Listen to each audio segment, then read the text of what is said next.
Hey guys, welcome back to the channel. I hope you guys are having a great day today. For this week's video, we're going to tackle another classic. We're going to be looking at Canon in D.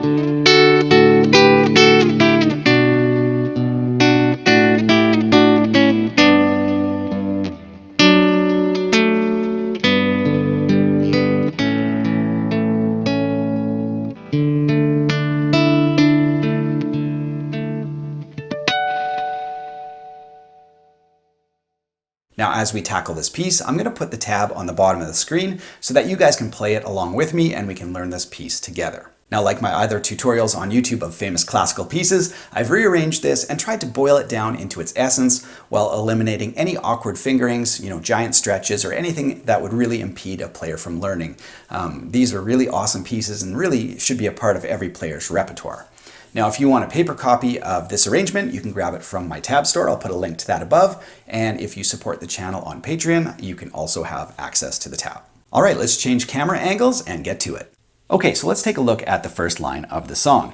Now, the chord progression along the top, the D, A, B minor, F sharp minor, G, D, G, A, is the chord progression for the entire song. So that's going to make it really easy for us. And the other thing we need to know is the finger pattern. So we're going to go thumb, index, middle, ring. Okay, and we're just going to go through each chord like that. So here's what it sounds like. Okay, and then we go to our A chord. Now B minor.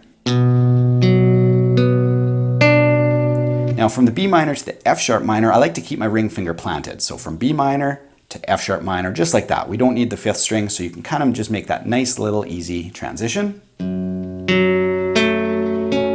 Then G, we don't need anything but the bass note. Back to D major. G major again with that easy fingering. Now here we have a little foreshadowing of what's going to happen on the next line. We have two notes at once. So it sounds like this. Now the foreshadowing is realized in line 2. So here we go. Every single chord is going to have a high note along with it. So you're going to play with your thumb and your ring finger. For this first one, it sounds like this. Just gives it a nice little dimension. And A major, B minor. Now remember to keep that ring finger planted. G major with the G and the B.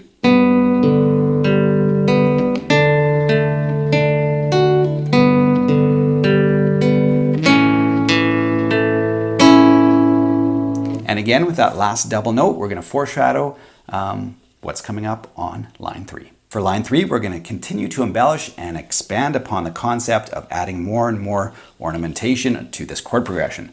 So we're going to add a chord to the beginning of every arpeggio. So we'll need your thumb and 2 fingers to accomplish that. So here's what it sounds like.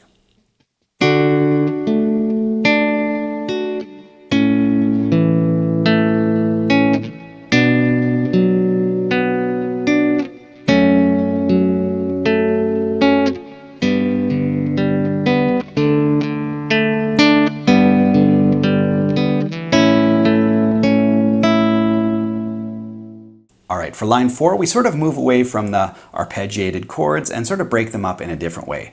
So more melodically. So let's try that out.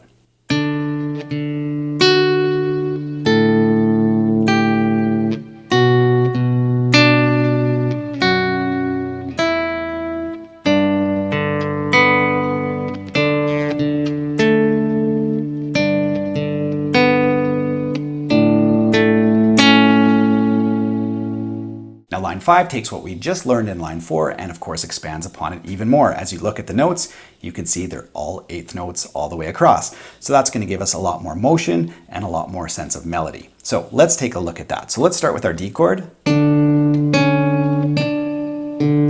then we go to our A chord. And then we have to stretch out with your ring finger to get to that F sharp. Okay, then we do our B minor.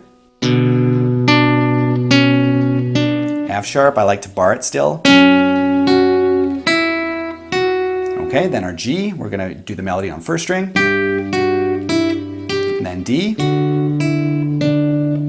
Back to G, but this time the melody is kind of on the middle strings. And A. Now line 6 is just like line 5 with those eighth notes and that constant stream of melody. But this time it's a lower melody. So let's try that out. Let's play again nice and slow together with our D chord. So here we go. And then we start with like a power chord shape for the B minor. And G major with that lower melody.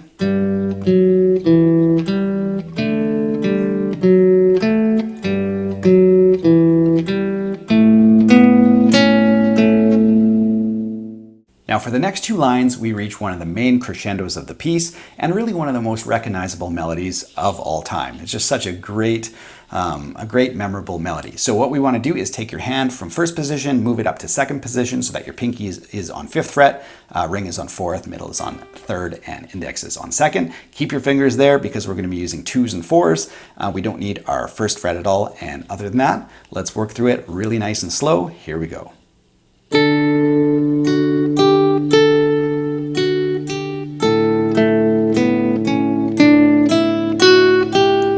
Put the bar on for the B minor. And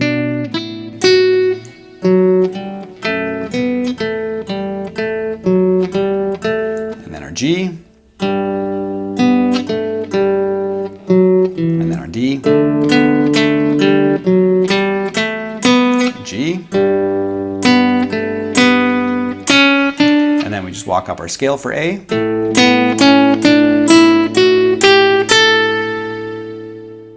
Now for line number 9, we're back to our chordal shapes. So let's play through this again really slow. You're going to hit a chord with a couple notes in between. Here's what it sounds like.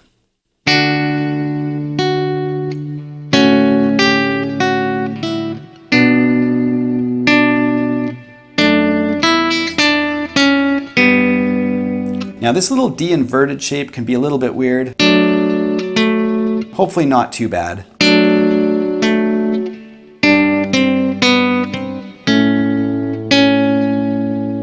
Now line 10 is definitely one of my favorite parts of the piece. I really love these little thirds and just creating the melody and the harmonies together. So let's go through it. It can be a little bit tricky, probably the most complex part of the song. So here we go. Just starting with that D chord. And then we go up to our A and our F sharp, 5 and 7, and add the A bass. Okay, if you need to just isolate that little section.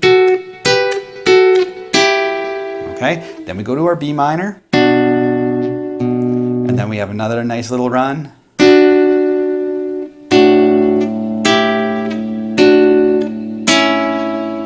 Okay, and then our G, we're sort of in the right zone to play that G here. And then we have our inverted D again, so D first inversion. And then just a nice little arpeggio.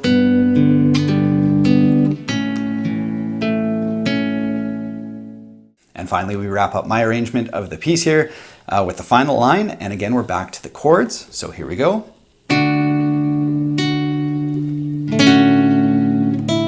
B minor.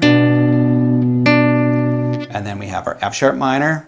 And then here's the only big stretch. And you could let off the chord if it was too much for you to reach that 5th fret. You could just do it like that, no big deal. And then G.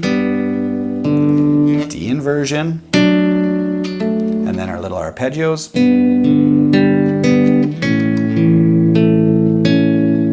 And then I ended it with 3 7th fret harmonics. And and that can just be played like so.